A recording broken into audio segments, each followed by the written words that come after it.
Assalamualaikum dear doctor. In this video I am discussing about pertussis. So the another name of pertussis is whooping cough and the organism responsible for pertussis is Bordetella pertussis.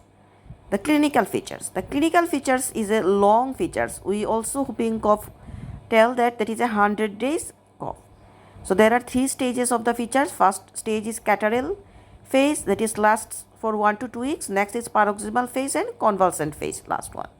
So catarrhal phase that is last 1 to 2 weeks, the features starting by mild fever, cough, rhinorrhea, conjunctival injection and excessive lacrimations.